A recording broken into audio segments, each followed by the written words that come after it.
Well, thank you very much, everybody. A lot of progress is being made, as you see. And we're reopening our country, and it's very exciting. And it should have never happened.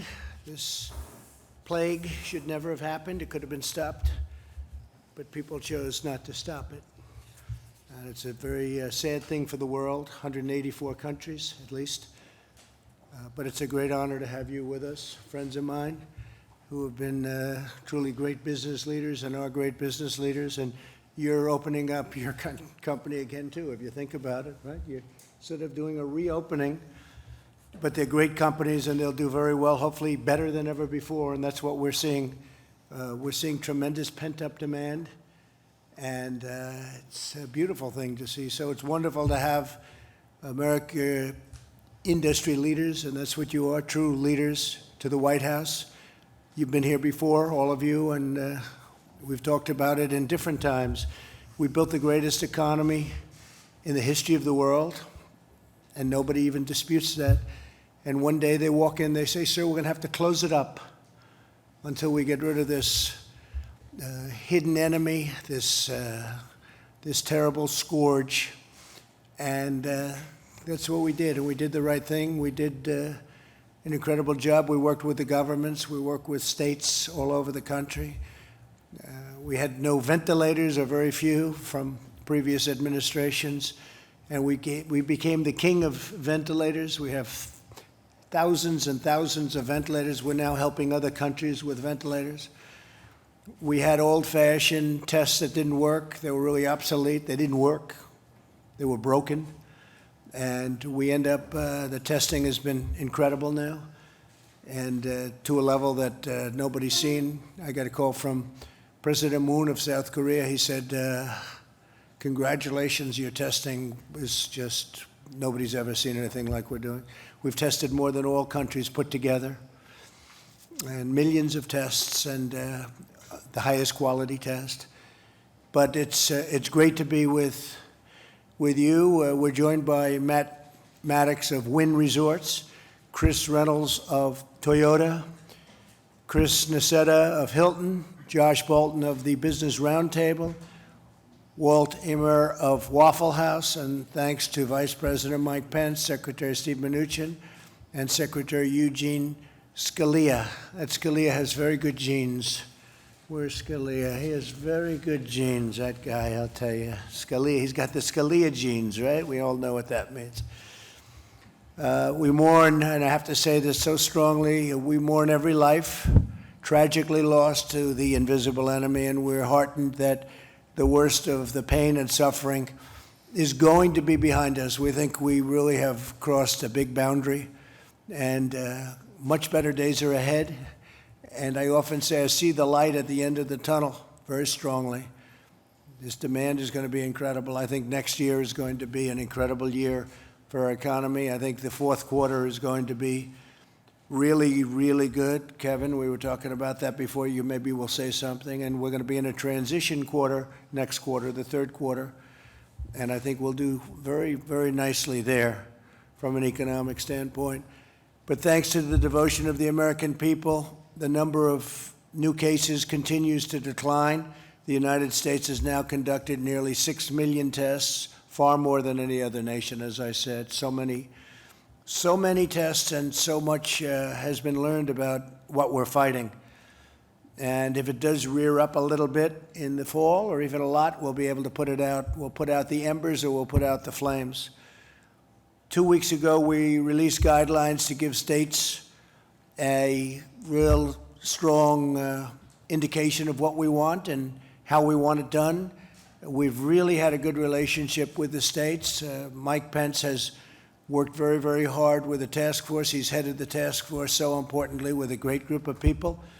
And it's just been incredible what's taken place over a very short period of time, including the gowns and all of the surgical equipment and the safety equipment and masks. People don't talk about masks anymore. That's the other thing. They're not talking about masks. They were talking about where are the masks, because we had a cupboard that was bare. We didn't have a lot of equipment or medical supplies in the cupboard that we inherited. Now we're taking in millions and millions of masks. I'll give you a number that you won't even believe we have in order.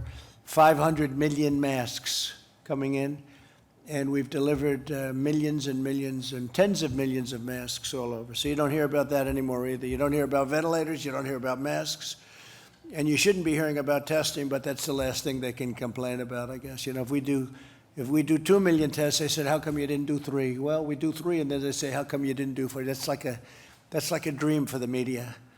But we've done incredible with testing, and you'll see over the next coming weeks, Mike, you may want to speak about that a little bit, but over the next coming weeks, you'll see some astonishing numbers. I don't know that all of that's even necessary. You have some governors that love the tests. You have others that like doing it a different way, an old-fashioned way, with some testing, but we're going maximum testing. We've encouraged the more than 30 states that have taken steps to resume economic activity already. We've given them tremendous encouragement and support. We're backing them 100%. You know, many governors have called me, telling me their plans, laying them out. Governor of Texas, Oklahoma, governor of Arkansas, many, many governors. I spoke with Governor Cuomo. We had a great talk today on a different subject, but he wants to get open. Everybody wants to get open. They want to get open, and they want to get back to business. And their constituents, the citizens of this country, want to get back. And that's what's happening. So I just want to perhaps start off by introducing our vice president, and then we'll go around the table, and you'll introduce yourself and say a few words to the media. You're covered by very serious media out here. The audience can't see it, but these are the most wonderful human beings. Actually, this is a nice group. I can't imagine. We actually have a nice group of people. But Mike, if you could say a few words, please, that would be great, and then we'll go around the table. Thank you. Well, thank you, Mr. President. I want to thank all the distinguished business leaders who are here and the literally millions of Americans that are employed at the businesses represented around this table. It's remarkable to think, Mr. President, that before the coronavirus epidemic came ashore, we had seen extraordinary growth in the American economy, not just the stock market setting records, millions of new jobs, more Americans working than ever before. But in January, when you stood up the White House Coronavirus Task Force, you said we had one mission, and that was to save lives and to make sure that that the healthcare providers in America would be able to render the level of care to any American struggling with the coronavirus that we would want our own family members to have. And thanks to your leadership, thanks to the partnership that we forged with states across the country, working with local health officials, Mr. President, as you said yesterday, we have light at the end of the tunnel. We really are encouraged by the progress in even the hot spots around the country. Cases are leveling off, and in some areas going down. Hospitalizations are declining, even in the greater New York City area. That's a testament to the American people, to the way the American people now nearly 45 days ago embraced the guidelines to slow the spread. And as we come to the end of this mitigation period, states across the country have all embraced those same mitigation and social distancing efforts. The American people have put them into practice. We've saved lives. We've protected the vulnerable. We've preserved our healthcare system, and we're well on our way to healing our land. As you mentioned, testing will be a part of how we move to the next stage. It was just on the 16th that you laid out a plan for opening up America again. And as we sit here today, I'm informed that 35 states have already released formal opening plans, many of which are consulting directly with our team here in the administration, and we're going to continue to work with all of them. Testing is a major part of it, and I can assure you, Mr. President, and the American people that we'll continue to scale testing across the country. We're doing more than 1 million tests a week now, 5.8 million tests total. We expect by next month very quickly to be at a capacity to do more than 2 million tests a week. We laid out our blueprint for testing, and as I heard again today on a conference call with America's governors in agricultural states, there's great enthusiasm for the blueprint for testing that you unveiled earlier this week, and we'll be surging supplies and resources and reagents into the states to support that increased testing. But we know that, ultimately we've got to find a way to help America get back to work, and having the opportunity to hear from these business leaders about best practices that businesses are considering, whether they be restaurants like Waffle House or major corporations and hotels. We welcome that. We look forward to partnering with you, as the President said. America works when America is working, and we're absolutely committed, as soon as it is safe and responsible to do so, to partner with governors across the country, partner with businesses across the country, and open up America again. So thank you, Mr. President. Thank you very much, Mike. And just before we go around, Puritan Medical Supplies, a wonderful company, will produce 40 million additional swabs per month starting in May.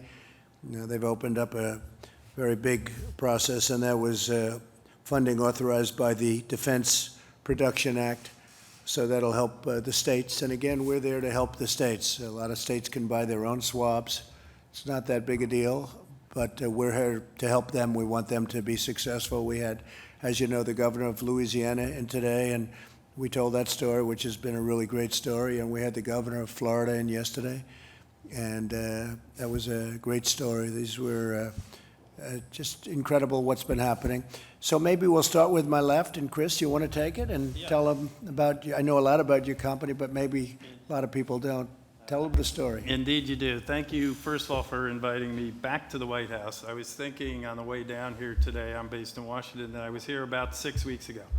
The world was a different place. We were not at the beginning, but we were in the thick of it fighting this war.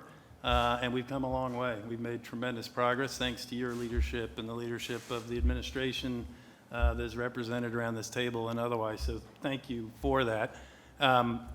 We are very supportive as an industry and certainly as a company on reopening America. We think it's critical that that happen. The guidelines that you and the administration have outlined, we are incredibly supportive of opening in a safe and healthy way, which you and Vice President Pence just described.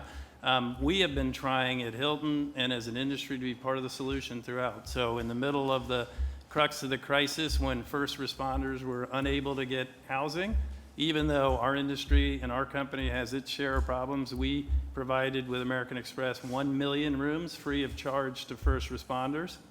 Those rooms are still being provided to first responders as they fight the war. But now as we think about, and I spend my time predominantly on the reopening of our business, what we realize is that people do want to get out. They want safety. They want to be doing it in a way that is safe. They want to feel good about it, but they want to get out. They want to visit their family, their friends, their loved ones. They ultimately want to get around the country and do business again. And in order to do that, they want to feel safe. So all the work that you all are doing is obviously, as an administration in the states, is critical. What we're trying to do in our part is develop the best health and hygiene standards that exist. So when they stay in our hotels, they feel safe. So what we launched just this week was in a partnership with Lysol, one of the most respected brands with some of the best scientists on cleanliness and killing germs, and the Mayo Clinic, one of the most reputable health organizations in the world. We have developed and are working on the absolute best protocols so that when people come into our hotels, the rooms have been cleaned, they've been sealed, the public spaces have, and that they can feel safe and secure in that environment so they can get out and see the people they want to see and see this great country again like they used to. We've also been trying to work with the industry, and industry, to their credit, is trying to mobilize to create a consistent set of standards so that this isn't just Hilton. The whole industry, would have a set of health and hygiene standards that would make people comfortable. We will be sharing it with the administration, sharing it with governors already to try and create a standard. We stand ready as Hilton, and we stand ready as an industry to help get America open and moving again. That's great. Thank you very much. Great company, and you'll have it up and running again very soon. I know you very well, and you're going to do a great job reopening. We're reopening Hilton, and we're reopening our nation. A lot of companies are very excited right now. Steve, do you want to say just a couple of words about where we are with the different things, please? Well, I think, thank you, Mr. President, Mr. Vice President. It's great to see these companies here today. It's great to see the reopening. I think we're making an enormous amount of progress. Yesterday, we met with small businesses that we saw the benefit of the programs. Today, we're meeting with big businesses. I was particularly pleased to hear from Chris. He's been able to access the capital markets. Just the announcement of our facilities with the Federal Reserve created liquidity so that public companies could access the capital markets and not need to come to the governments for support. Thank you. Thank you very much. Please, how you doing? I'm doing great. Thank you, Mr. President. I'm Walt Amer with Waffle House in Atlanta, Georgia. It's an honor to be here today. Thank you for including me, probably a well-dressed cook and dishwasher. I don't know about big companies, but we're happy to be included. And thank you too, Mr. Vice President, for all of your support. I am here representing our industry, I believe, and in large part the independent restaurant companies of America that are out here that have helped create the fabric of our country with the restaurants that they've put in our communities and the connections they have to the communities. And we, in a small way, feel like we are a part of that. We did have the opportunity this week in the state of Georgia and the state of Tennessee to open up some of our dining rooms to dine-in customers again. And it was very welcomed by our people. It was welcomed by our customers. Our customers are ready to see some sign of progress that we are beginning to move forward. We've done it in a safe way.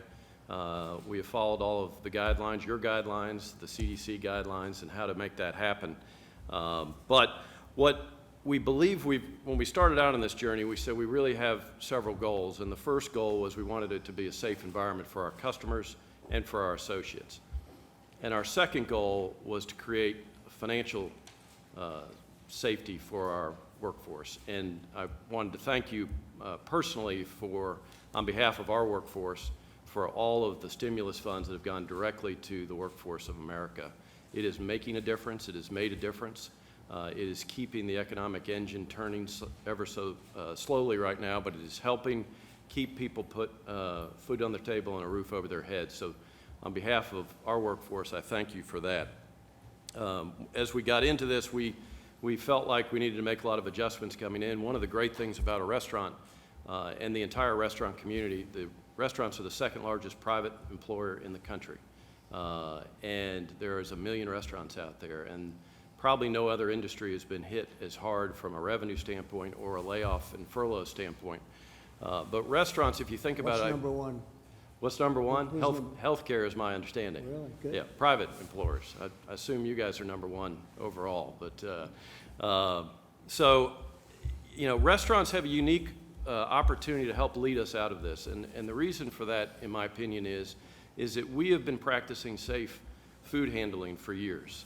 The safety of our guests has always been paramount. So what we have done is we've taken a workforce that is trained to do that and added more sanitation practices to it, more touch points, more social distancing as you have prescribed and the CDC has prescribed. And we have basically turned our restaurants into the ability pretty much at half capacity to seat guests in our restaurant. And it's given us an opportunity to get the wheels of the economy, our engine turning a little bit, because the next thing we want to make sure is we protect the jobs for the people that work for us and the people in our industry. So we're very appreciative. I did want to say that ever since my daughter was young, she every time she saw the WH on the TV screen, she thought that stood for Waffle House.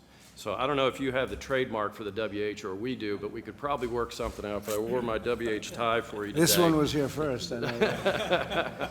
Well, we might have to talk then. So, but thank you for including us, and on behalf of all the restaurant operators out there in the country, we appreciate this opportunity to begin the journey to move forward. And thank you very much, Walt. We appreciate it. Chris Reynolds. Chris of Toyota. Yes, Mr. President. Thank you first for inviting us. Thank you, Mr. Vice President, and giving us an opportunity to share how Toyota is working within the American automotive industry to return to work safely, to reopen America safely. We announced on March 18 that we were suspending production due to the awful scourge of the coronavirus. On March 19, we started to plan to reopen. We started right away.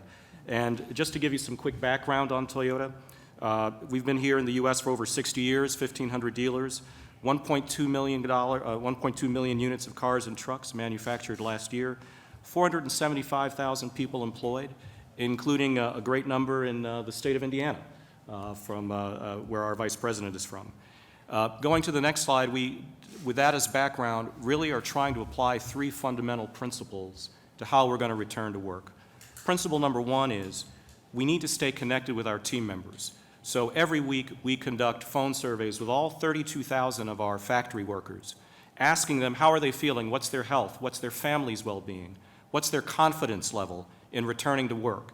And we also preview with them all of the new safety protocols and processes that we're going to put in place. We share pictures of the reconfigured factory workplace so they can have confidence that we're doing everything possible, Mr. President, to keep them healthy, safe, and productive.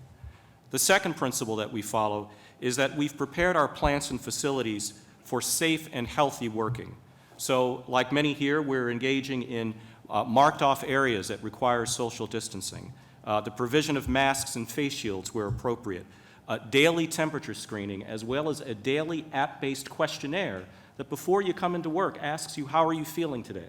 Do you have any symptoms? So that we can try and manage and contain the virus. And we're using best practices not only from your own Center for Disease Control, Mr. President, but also from around the world to try and increase the safety and health of our team members as they produce.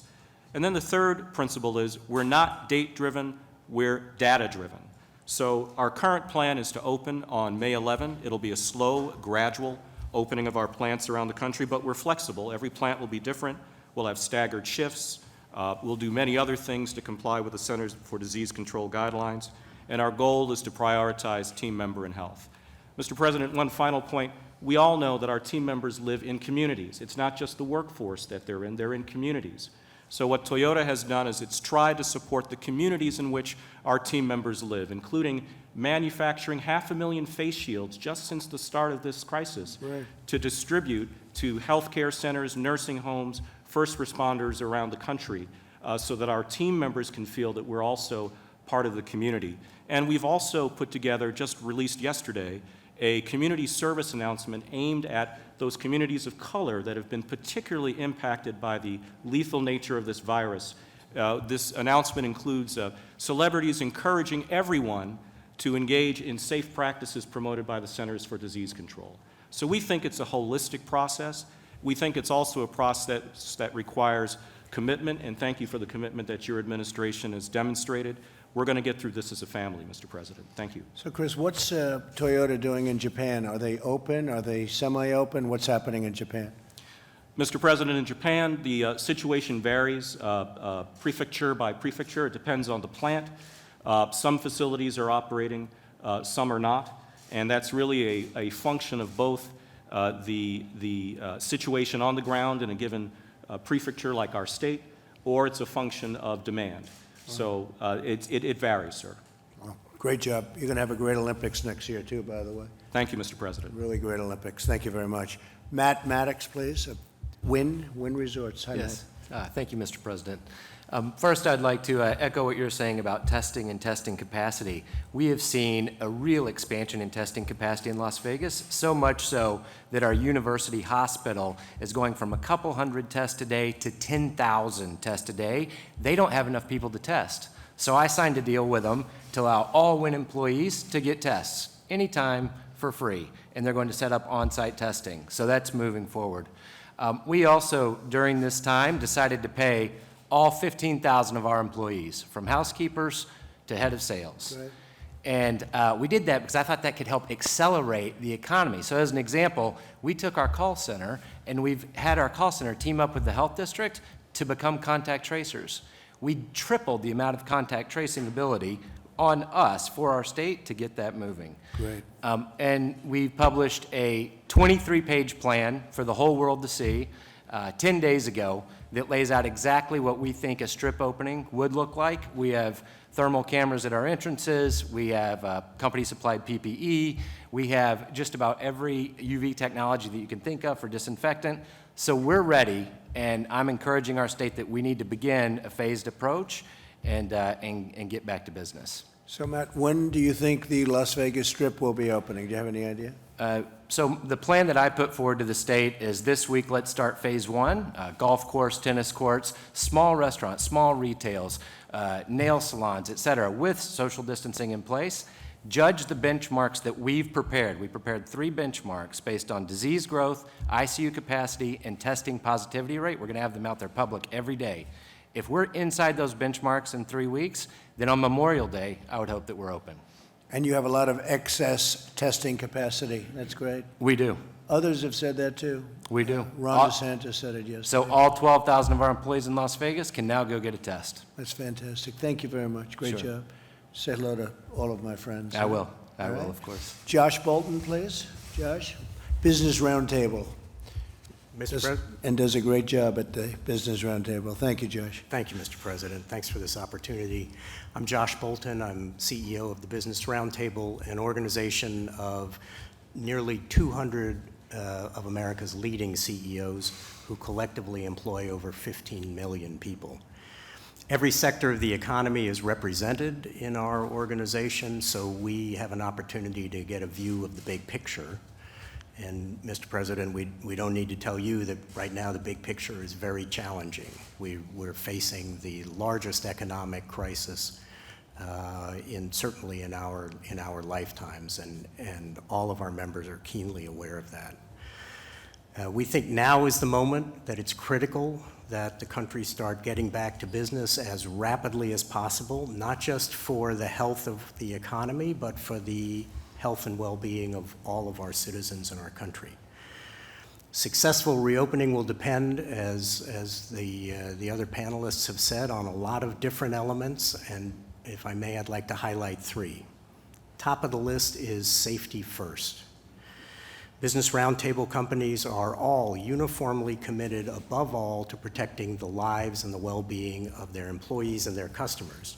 And that means following sound public health guidance like the guidance that has issued here from the very capable people on your team. At Business Roundtable, all of our members either already have in place or are formulating careful plans for responsibly transitioning back to work, like the plans we've heard about just now this afternoon. They're devising new measures around personal protective equipment, cleaning procedures, virus screening, ongoing social distancing in the workplace, all of the things that you know about, and they all seem to be excellent plans. Which takes me to my second point, which is consistent guidelines. No matter how good every company's transition plan is, and we've heard a lot of good ones here this afternoon, public confidence will be undermined and the speed of the reopening will be dramatically slowed if we're all doing different things. And that's why the Business Roundtable has called for clear, science-based guidance from the federal and state governments on appropriate safety measures in multiple workplace and commercial settings at different stages in the progression of the disease. The White House guidelines, Mr. President, that you highlighted in your first slide, the ones that came out 2 weeks ago, are an excellent start in identifying a common set of phases for dealing with reopening. And a number of states are off to a really good start in identifying recommended safety measures in each of various different settings. Now we think, since we are now on the cusp of many places being ready to reopen more fully, we think more specific guidance is needed. And so on Friday, we sent to the Vice President and to all the governors a set of recommendations on the kinds of consistent guidance our businesses feel is necessary for the safest and fastest reopening. And we're grateful for the chance to engage with the Vice President's team and all of your task force on those issues. And I should say, Mr. Vice President, that everybody in your administration, despite the heavy burdens on them, has been very receptive to taking advice from the business community, and we're very grateful for that. Final point, ample testing and monitoring. The only thing worse than an unnecessarily slow recovery is a reversed recovery. So to avoid serious setbacks, as our businesses reopen, we need to stay vigilant, identifying rapidly and isolating new COVID cases and carefully tracking the spread of the disease, as I know your team is working very hard on. The robust testing and other forms of monitoring are the keys to the vigilance, and they'll also teach us what's working and what's not working and allow us to make adjustments. It'll take a while for our economy to return to normal, but the traditional American virtues of vigilance, adaptation, and innovation, we are confident will see us through and get us to the other side of this crisis as safely and rapidly as possible. Thank you, Mr. President, for this opportunity. Thank you very much, Josh. That was great. The numbers, when you look at the stock market today, the enthusiasm is great. It's up very substantially, as you know. And I think people are seeing a very big year coming up next year, and I think they're seeing a very big fourth quarter. Larry, would you like to say, Larry Kudlow, a few words, please? Just a few words. Thanks to everybody, Mr. President, Mr. Vice President, and all the business folks, and my friend Stephen Mnuchin. This is a tough one. I've been around a while. This is a tough one, and the contraction's going to go on for a bit. But I like what I hear around the table, and I agree with the President. We will see a growing, recovering economy by summertime and the back end of the year, and it's going to extend into 2021. That's what I think is going to happen, and I think the stock market is signaling some of that. I wanted to buck it over to my dear friend and colleague, Kevin Hassett. He gave it to me over in the Oval yesterday. I want to send it over to him today, but I appreciate it, Mr. President. Thank you, sir. Thank you, Larry. And Mr. President, Mr. Vice President, I think when I first came back in early March, that it was clear that you had a first objective with respect to the economy of building a bridge to the next shore, the other shore, when we could restart the economy.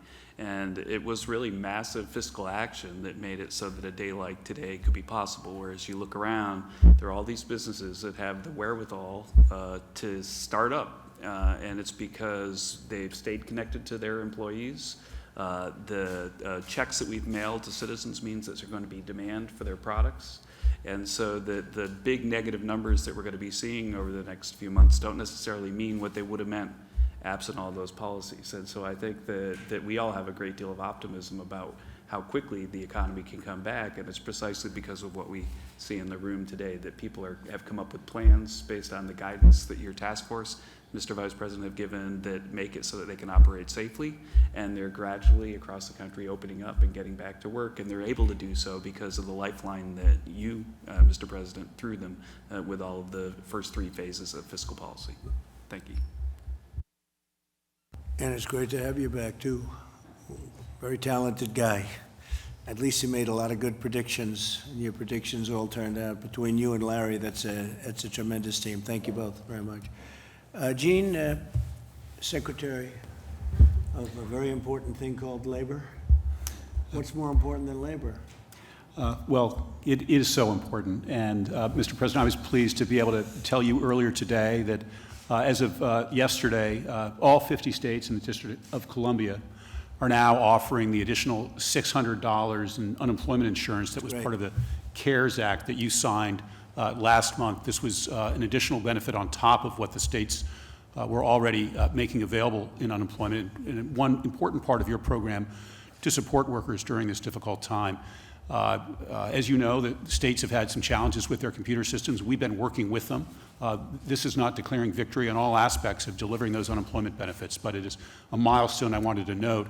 I have been very pleased to hear the discussion among this group about all the steps that companies are taking to keep their workers safe. I think we all appreciate that confidence on the part of workers that they will be safe in the workplace is going to be an important part of the reopening, as well as confidence on the part of business about what needs to be done, and that when those steps are taken, they will have satisfied their obligations. We at the Labor Department have been working carefully in conjunction with the CDC to provide guidance for a variety of different workplaces so that employers and companies know what needs to be done, and employees know as well. And we'll continue to do that. We're also receiving complaints from workers who worry about safe work conditions or that they might have experienced some adverse action for raising safety concerns, and we'll look into those, and we have the tools that we need from an enforcement perspective if workers' rights aren't respected. But I'm so heartened to hear the steps that businesses want to take and are taking to support their workers. Just a last observation, Mr. President. As you and the Vice President said, just weeks ago, we were enjoying such an extraordinary economy, and there were reasons for that. There were policies that you put in place, lower taxes, deregulation, that were vital to what we enjoyed before. Right now, we're in a period of very important government intervention. We need that. But as we look forward to the department, I think it will be important to remember as well the limits of government, and that the single best thing for workers is a vibrant economy, and that often comes from allowing free markets and free people to go about their business. We'll keep that in mind, too. Thank you. Okay. Any questions for our panelists, please? Yeah, please. This could be a question for any of the business leaders, but there are polls that show that Americans say, the vast majority of Americans say that once they're allowed to go back to restaurants, hotels, places like that, that they won't because they don't feel safe. So are you worried that until there is a vaccine, people really won't come back to some of these businesses? Of course, we worry about it, and we see some of the same polling, and we're talking to our customers by the tens of millions, hundreds of millions. Last year, we served 180 million people, so we have a pretty big and extensive customer base. What we're hearing from our customers is that they're desperate to get back out and move around and see their country again and see their friends again. They obviously want to do it in a safe and healthy way, and so I think our customers are saying they're looking for the government, both state and federal government, to focus on testing so that they understand, what real mortality rates are, as work has been done with the Stanford test and the data in Norway and other data points that are coming out as the administration and states do more and more testing. I think our customers, what I'm hearing from our customers, they're starting to understand, while every life is precious, that the reality of the ultimate mortality rates here is probably much, much lower than had been estimated. And if they are old and infirm, that they have great risk, and those people should be protected. But if they're not, they have probably are at a very low risk.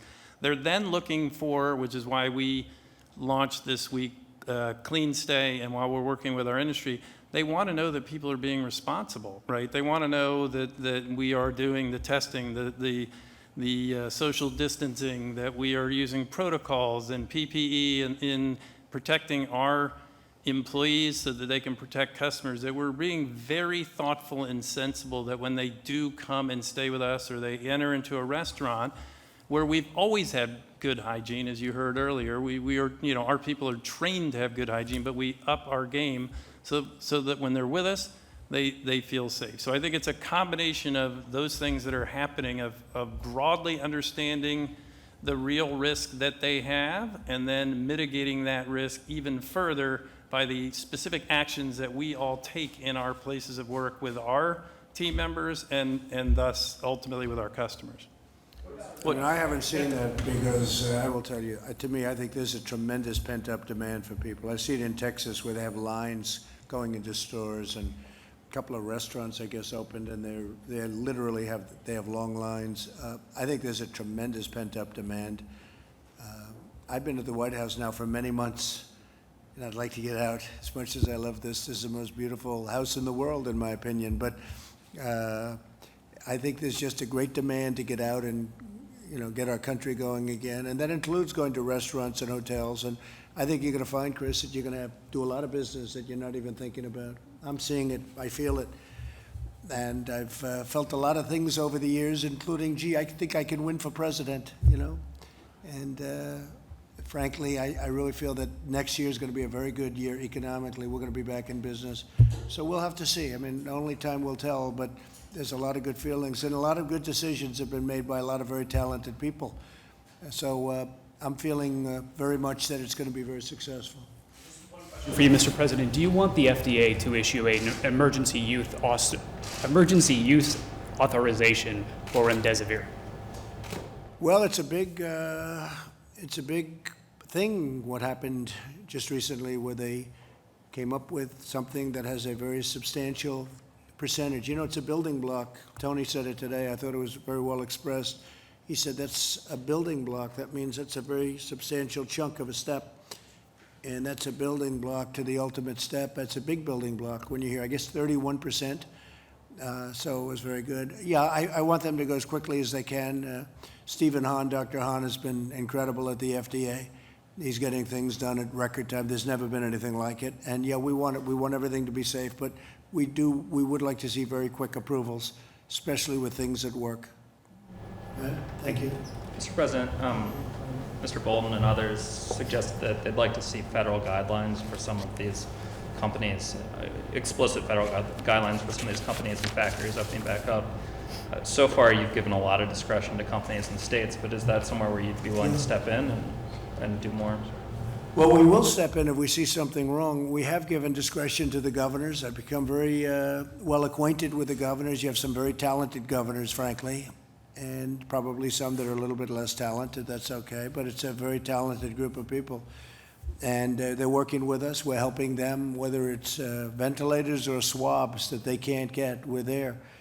And we've taken in billions and billions of dollars worth of equipment and distributed to the states. And, you know, you've heard the calls, and we have no problems. We're doing really well, and we're backing them up. But we want the governors to call those shots. If we see something that we don't like or that's bad or that's unsafe, we'll stop it immediately, okay?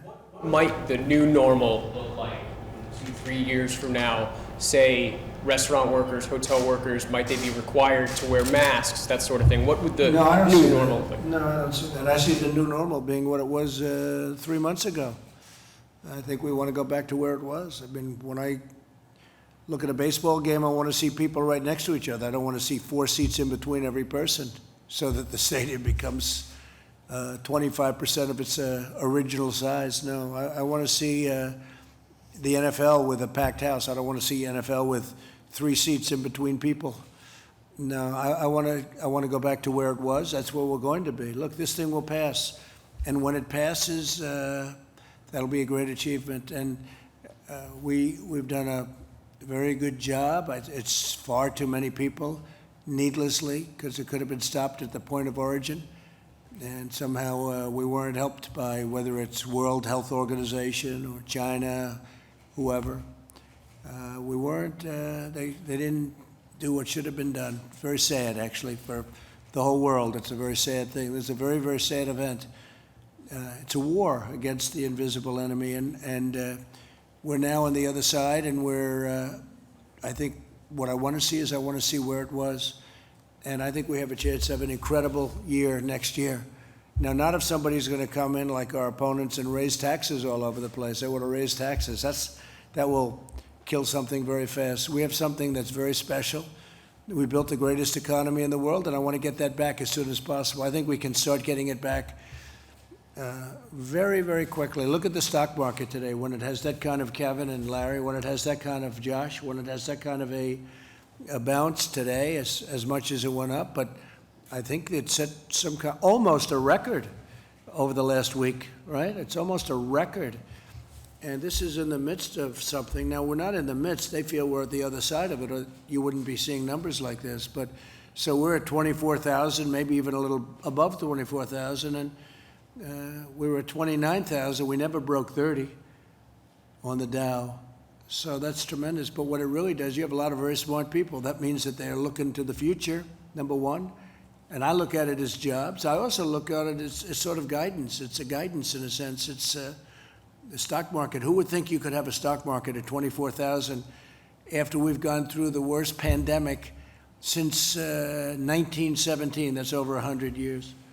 You know, it's the worst since 1917. So I think that's a great indicator. There are a lot of very smart people that understand that world very well, and They have a lot of confidence in it, and that's some of the companies that we hear, public companies, but it means jobs. It also means not only guidance, it means some people, and I know some great investors, people really have a lot of confidence in what's going forward, and that's what I see, and that's where I want it to be, okay?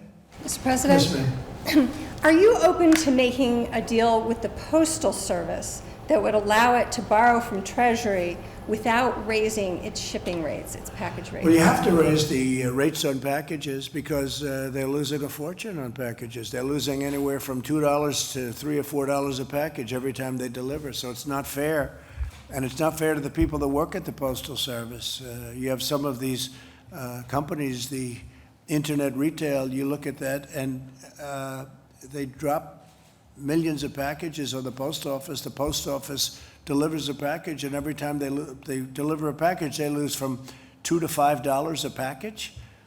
And what kind of a business is that? And you could never replicate the post office. The post office is massive, but they've got places in little sections of our country that no company could ever go to, that took hundreds of years to build the post office. And when you look at the size of it and you compare it to companies, it's much bigger than companies. I mean, much, much bigger. There's no company that's the size of that. No, we want to stabilize the post office, and the way you do that is these companies are going to have to pay more, not the people. We're not looking for the people, but the companies are going to have to pay a percentage of that loss. You can't do that. The government shouldn't have to do it. I think the post office wouldn't it be great if it could, after so many decades, break even? But we're making a lot of people rich and a lot of companies rich by subsidizing these companies. On top of that, they don't pay the same taxes as a retail store. It's very unfair to the retailers. You look at these stores, the retail stores are being just clobbered, and there are so many disadvantages. But no, when we deliver a package at the post office, every package it delivers, they lose a lot of money. And that's not fair. Those companies should pay for it. Steve? The President, over a year ago, asked us to chair a postal task force to look at restructuring. A year ago, we didn't have any Board of Governors. We now have a Board of Governors that's overseeing it. They're conducting a search. We look forward to hearing the results of the new postmaster, and we think this is a business, and the people at the post office will have a terrific opportunity. And we're protecting our post office, by the way, and we always will. But we want our post office to be successful. We don't want it to be a laughing stock and a stupidly run organization the way it's been for so many decades now. It's ridiculous. And then we make other people rich. We make other people rich because we're willing to deliver packages at a fraction of the cost, so other people gain by it. And by the way, and you're hurting a lot of other people because you're hurting retailers. You look at stores where the stores they have to pay rent and taxes and all sorts of things that these companies don't have to pay. So it's not a fair situation. We want to take care of our taxpayers, and we want to take care of, very, very importantly, the people that work at the post office. Yes, please. Mr. President, if there is another round of aid for the states and communities, are you going to try to restrict that aid from going to sanctuary cities and states? I don't think you should have sanctuary cities if they get that kind of aid. You know, if you're going to get aid to the cities and states for the kind of numbers you're talking about, billions of dollars, I don't think you should have sanctuary cities. And by the way, the people that have sanctuary cities, they don't like it. I think politicians like it a lot more. I go to California, I go to lots of different places, and I have people with a very liberal bent saying they don't like sanctuary cities. They don't want criminals to be in sanctuary. They want security. They want safety, and you know they want borders too. They don't want people pouring across into our country. And you know, I was there a long time ago. The wall is up to 175 miles built now, and the numbers are incredibly good because all of that 175 miles, nobody comes through. Nobody even comes close to coming through, unless you have a climber of Mount Everest. But even they don't. It's not even easy for them, Josh. So it's been good. But very important for you, we want our farmers to be able to get their help, and we work it so it's actually easier for them to get in. You know, they've been taking some people that they've had for years and years that come with the crops and everything else, and that really have been great for the farmers. And we want that to continue and actually continue at an easier pace. We're working it so it comes in, so that kind of help can come in even easier, which I think you have to tell your people. Could I just follow up and Yes, ask please. Explicitly, will you seek to prevent that next round of aid from going to sanctuary states and cities? Well, number one, we shouldn't have to pay anything anyway, because all they do is make it very hard for law enforcement. So that's number one. But I think in the bigger picture, I don't see helping cities and states if they're going to be sanctuary, because all sanctuary means to me is it's protecting a lot of criminals and others, many people, but there are criminals. And, you write about it all the time. I see stories every day where somebody's being totally protected. ICE can't get to them. Law enforcement can't get to them. You look at law enforcement hates sanctuary cities. We want a safe country. We don't want people that are criminals and criminals from other countries in many cases protected, and you can't get to them. And then we're supposed to make massive payments to those states to bail out what they've done wrong over a 25-year period. So we'll see. That'll be a subject that will be discussed, certainly, sanctuary cities. I think maybe it was brought up yesterday, and I made the statement, and people were surprised to hear it, but they shouldn't be surprised. Okay? Thank you. Mr. President, when would you like the country to fully be reopened to the way it was before, as you mentioned? Well, we talked about it, and very strongly Josh mentioned safety. Have to have safety. But at the same time, people want this country open. The people here want it open. And there is a danger to too much being confined to a house or an apartment or wherever you live. You can't, we got to start moving along. And with all of the testing we're doing, with all of the things we're doing, you can do this now. And governors are actually, a lot of pressure is being put on governors right now by the people in their states. They want to get it open, and that's what you want. That's what we all want. And with all of the procedures and safety, we've learned a lot about this hidden enemy. We've learned a lot, and there'll be pockets of fire, and we'll put them out. We'll put them out very, very quickly. But, during this period of time, I think we've really learned a tremendous amount about how to handle it. Nothing easy, but we want safety. So we want safety, and we want economic, where people can go and make a great living and go back to living the way, we had wonderful people in yesterday where the business was going to be lost other than what we did, Steve, with the great programs that we set up. Their businesses were gone. One man, he was a chef with 5 children, and his mother lived with him and his wife, and he lost his job for the first time in his life. Some of you were there.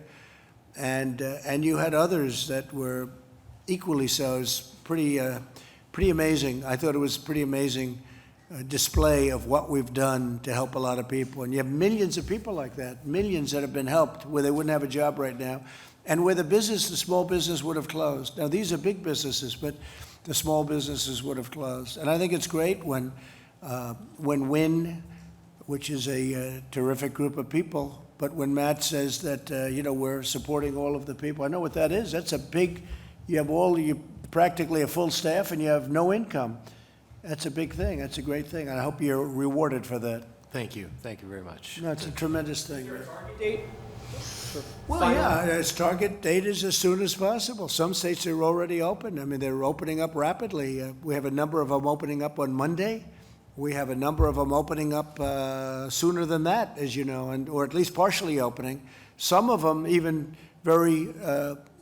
even with a very strong bent toward opening, they're opening up where they'll open a certain amount here, restaurants at 25%, then going to 50%, then ultimately we want to be back to where we're 100%. We don't want. I had one restaurant owner come up to me and said, "Sir, I'm going to be opening up, but if I distance too much, I have 50% of the restaurant I had."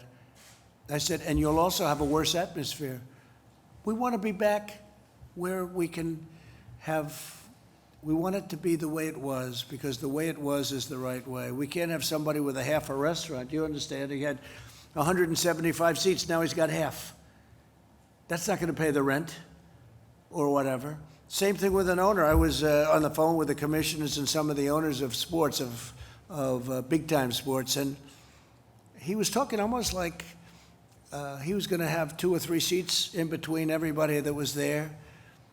And I said, you're not going to have to do that for that long. You're going to be back.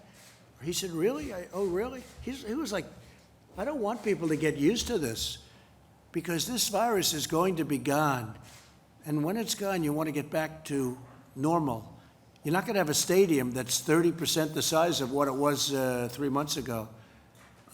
If I watch Alabama play LSU, I don't want to see 20,000 people instead of 120,000 people. We want it to be the way it was.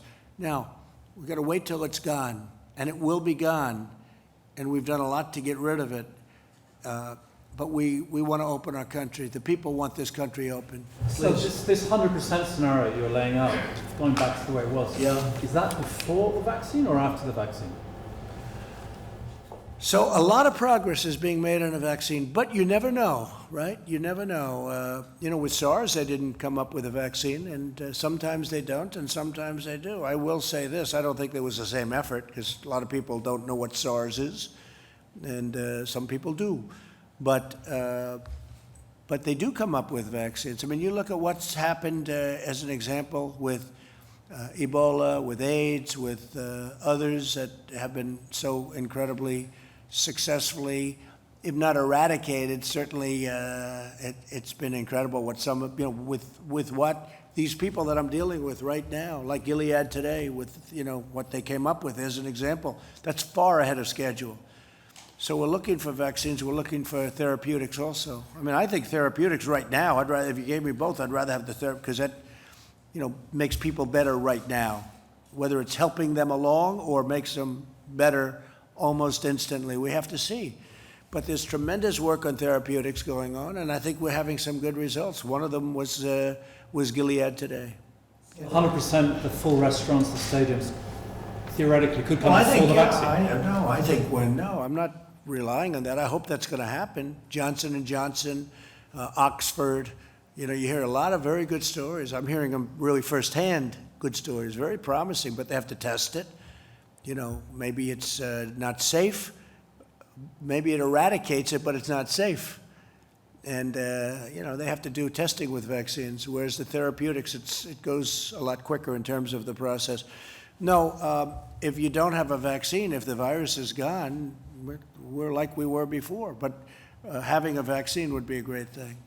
And I think we're going to get there in this case, just based on what I know, but we'll see what happens. Look, the Gilead research has been, that's gone so fast. That's gone at a level of speed that nobody's ever seen before. And that's a stepping stone. So I think they're doing very well.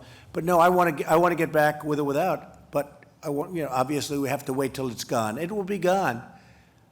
And we want to be back to where we were. Yes? Without a vaccine, sir, why do you think the virus will just be gone? It's going to go. It's going to leave. It's going to be gone. It's going to be eradicated. And it might take longer. It might be in smaller sections. It won't be what we had. And we also learned a lot. Again, if you have a flare-up in a certain area, if you have I call them burning embers, boom, we put it out. We know how to put it out now, but we put it out. And now we're equipped. Now we have more ventilators than anyone thought was possible. I mean, we're doing a tremendous service for the world right now. We're giving ventilators. We're making hundreds of thousands of ventilators in, I believe, 9 different plants that made other products, in some cases cars, in some places other things. These companies, General Motors and Ford in another way, and GE, so many companies, Honeywell, they've stepped up. 3M has been terrific. They've stepped up like nobody's ever seen before. And the job they're doing is great. And I'll tell you, I think the job that they're doing on vaccines and on therapeutics has been great too. We'll see. We'll let you know about that in a little while. Please. Anybody else? Yeah, Mr. President, oil's up today, partially on reports that the Treasury Secretary and others may have... What is it up to? Depends on which, but it's about $25. But on the suggestion that the Treasury Secretary and others may have presented you with a plan for government assistance to the oil companies. Well, we're not going to let our oil companies go and get in trouble. It's not their fault that they got hit by 50% less volume in one day. one instant, all of a sudden, these very great companies are employing all these people. So I'm talking to Steve, and, you know, we just saved the airlines. The airlines were having the best year they've ever had. And then all of a sudden, they're like out of business. We can't let that happen. So we saved the airlines. That's done. We're saving other companies and industries. And I would say, Steve, maybe you can talk to it, but I think the oil industry is one of the top on the list. So we're looking at a lot of different strategies. We have a dedicated team combined of people at Treasury and people at the Department of Energy. As I've said before, this is not going to be a bailout of shareholders, but this is going to be supporting the national security issue. I would just comment the Secretary of Energy has done an extraordinary job of taking in oil in the strategic reserve and being paid for the storage capacity in oil.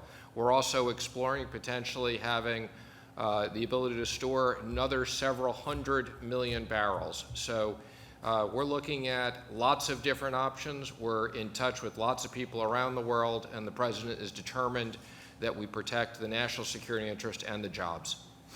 Announcement this week about... Well, we had a very interesting thing because we had a lot of capacity, meaning you can fill it up in the national strategic reserves, and, you know, it wasn't full. And we made a great deal. If you would have told us that we could have had that filled up, or it's on the way to being filled up at the kind of pricing that we're talking about, I would have said, you have to be kidding. We're talking about 19, I'm not sure Chris is going to be happy about this because it doesn't pertain to the hotel business, don't get scared, but, you know, we're talking about like 1952 pricing. It's unbelievable. It's prices that are so low. And in some cases, we're storing oil and getting paid for storage because we have a tremendous capacity for it. So what's happened with the strategic reserves is incredible. And additional aid might be announced this week, or do you have a timeline for that? Say it. Additional aid might be announced this week, or do you have a timeline for it? On that? For oil companies. Well, you mean a plan Yeah. to help them out? Yes. I would say shortly. I mean, right now, we're dealing with some of the big ones, but the big ones are very strong. They've been very strong over the years. I think that they're not going to have the problem. But we have a lot of great people and a lot of great jobs in Texas and Oklahoma and North Dakota and other states that are great. It's energy. It's not, I don't even call it oil. I call it energy. This is the backbone of the world, really. You know, you can talk all of the green. I'm all for green. But the green can't power these massive factories that are being built in this country. It just can't. The windmills aren't going to be able to do it, and solar's not going to be able to do it. I love solar, but it's not going to be able to do it. And, you know, we're getting it for the right price, but we're not going to let we're energy independent. We're not going to let our energy industry down. We're not going to let them, and it's not our fault. It's not their fault. But we're not going to let anything happen to them, so we're working on that very hard. I think protecting energy and energy independence, to me, that's a very big part of what happened. You know, energy has really helped me turn this country into the economic power that it's been, and we're not going to let that go. And sure, it's going to have a couple of bad years. We have a tremendous oversupply. The reason we have the oversupply, though, number one, it was a very efficient business. But the reason we have it is because the demand got cut in half one day by this plague. One day, all of a sudden, take a look at the roads. It goes from packed highways, everybody traveling, going all over, to no cars on the road. I mean, that was 25, 30% right there. But then there's other things, factories that aren't working right now because of this. We did a great thing last night, using the powers that we have to make sure that the processors and all of the delivery of our food chain, that it was protected and safe. And those people, we were on the phone with all of them this morning, pretty much all of them, as you probably know. They were cheering, literally cheering over the phone. We did some good moves, not money moves so much as common sense moves, because they were being hurt by stupidity. And we have them really back online. So I think that we put out, that's called burning embers too. We put out a fire. So there'll be plenty of meat and pork and everything that you want, yeah. And And Mr. President, you said you were anxious to get out of the White House. Might we see some travel in the next week or so? I think so. I think I'm going to Arizona next week, and we look forward to that. And I'm going to, I hope, Ohio very soon. And we're going to start to move around, and hopefully in the not-too-distant future, we'll have some massive rallies, and people will be sitting next to each other. I can't imagine a rally where you have every fourth seat full, every 6 seats are empty for every one that you have full. That wouldn't look too good. No, I hope that we're going to be able to do some good old-fashioned 25,000 person rallies where everyone's going wild because they love our country. Okay. Do you expect that to happen? Well, I'm going to Arizona, and that's a little bit different. That's having to do with industry because it's too soon for the big everybody get together and stand next to each other crowds. But that'll be next week. I don't know. It'll depend. It also depends on states. You have different states. Some states are really in great shape now, and some states will be in great shape. But a lot of progress has been made. A lot of progress has been made. It's pretty incredible. Even if you look in New York, I spoke with Governor Cuomo at length today, and they're on that other side of the curve. A lot less. It's been hit very hard. It's New York, and you probably would expect that, but. They're on the other side of that curve. The bed usage and the people coming to hospitals is way down, much lower than it was. So a lot of very positive signs are happening. Okay. So, President, do you expect to be able to hold rallies before the election? Do you think hope so. I hope so. Look, we have a tremendous pent-up demand. They love what we're doing. They don't want to have taxes raised. They don't want to have stupid things happening. They like the trade deals. We've made great trade deals. I mean, the greatest trade deals ever made in this country. And that's what they want. And we have a lot of them that were lined up and ready to be done, right, Kevin?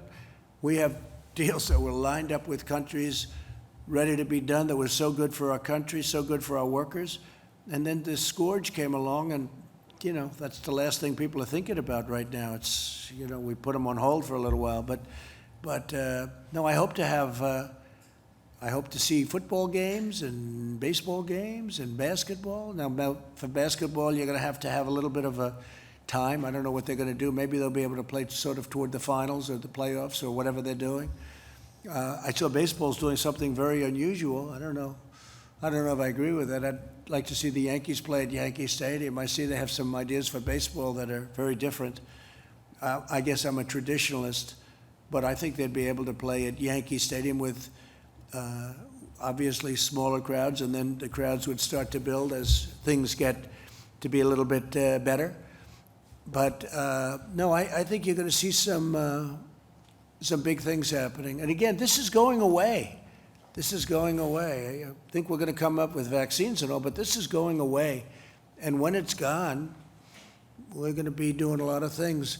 And again, you have to look other areas. There are areas, we all look at New York, and we see New York and New Jersey and some of these very high-density places where they're doing a very good job. It's just, it's not easy. But you have areas that are really at a very low point and really heading, I always say, heading south quickly. And that's what we want. So we'll see how it all works out. I think it's working very good. How about one more? Anybody else? Just on that point of this going away, not to belabor the point, but isn't it going away because people are staying in their homes and people are not traveling, and once they come back out, there's no evidence that it would go away? Maybe that's it. And I cannot tell you how dedicated the people of this country have been in terms of that. Yeah, one thing, if you stay in your home, you're not catching it. If you stay in your place and you don't go out, and which is what people were doing, but they want to go out now. They want to get back, and they want to do what they have to do, and some of the facts are coming out, and we did all the right moves. I tell you, we were talking to Mike before. If we didn't do what we did, you would have had 1 million people die, maybe more, maybe 2 million people die. And if you think that we'd be at 65 or 70 or 60 or whatever the final number would be, 1 is too many. I always say it, 1 is far too many. This should have never been allowed to happen. Should have been stopped a long time ago before it ever got here or to other countries. But if you really think about it, you could have had, I take a look at Elmhurst Hospital, or I take a look at some of these places that I know growing up in Queens, and I know Elmhurst Hospital, I know these places very well, like the back of my hand.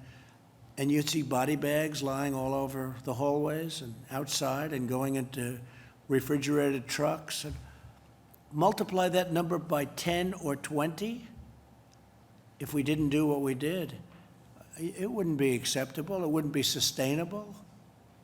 Nobody would have accepted that. It would have been a terrible thing. We've done it right. I can't believe how incredible the American people have been, because they went out and they really did this, Chris. You know, when you think they went out and they did what they had to do.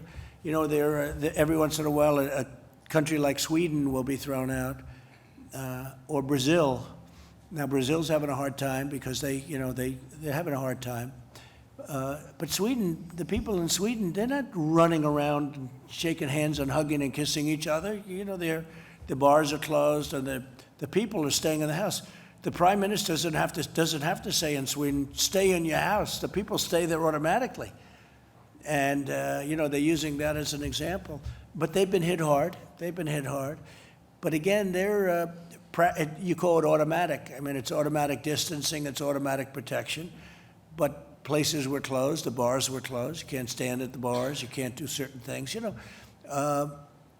What we did is a great tribute to this country. But if we lose 65,000 people, it's so crazy to say it, it's just so horrible.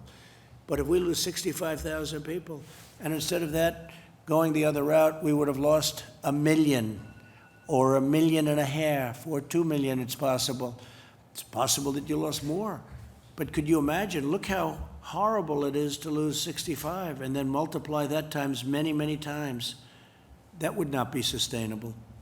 So I think with all of that, I want to just thank everybody, and I want to thank these business folks are just tremendously talented people. People have no idea how talented they are, the job they do, and we're getting our way back, I think, much faster than people think, and I think it's going to be a much more successful launch than anybody would have thought. I really think next year is going to be a tremendous year. And I think the fourth quarter is going to be, Larry, I think the fourth quarter is going to be fantastic. I can feel it. I feel great. Thank you. Yeah, I can feel the demand. It's going to be really fantastic. Thank you very much, everybody. Thank you.